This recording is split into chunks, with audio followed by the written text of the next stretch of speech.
Welcome to TLDR Tech, and today's tutorial is part of the Excel series, and we'll be showing how to perform a VLOOKUP. Okay, so the basic premise of a VLOOKUP is to look up information stored in a different location. For example, here we have some employee information, name and email address, and an ID field that uniquely identifies the row.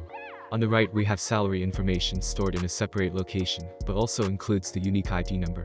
What we want to do is pull in the salary information into our first list of information, and include it as a new column. So let's take a look at how to do this.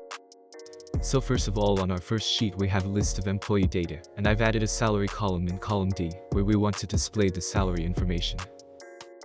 On our salary sheet, we have our salary information that we want to reference. So back on our employee data sheet, I'm going to select the first row that we want to pull the salary into, and in the formula bar, type VLOOKUP and open parenthesis. The VLOOKUP function takes 4 parameters. The lookup value is the unique identifier for our source data. The table array is the dataset we are going to look at to try and find the value. The col index num is the column containing the salary information in the lookup table. And finally, the range lookup determines if we want to find an exact match. So let's plug in the information. For the lookup value, we can select our unique identifier and then press comma to move to the next parameter. For the table array, we can go to our salary sheet and select both columns. Then press comma again to move to the next parameter. The column index number for our salary is the second column, so we'll enter 2.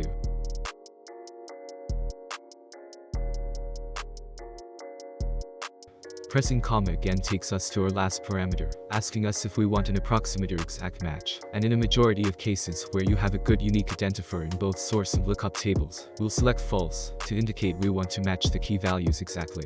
Finally, we'll close the parenthesis and hit enter. This will run a lookup to our salary sheet and return any data from column 2 where the ID matches 1.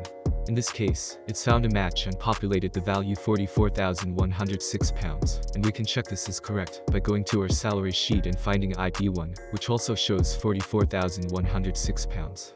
Now we know that it's correct, we can drag and copy the formula to all other rows, and the row information will automatically be substituted, and the lookups calculated. And that's it.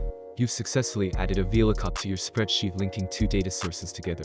Thanks for watching, and subscribe to TLDR Tech for more quick tutorials.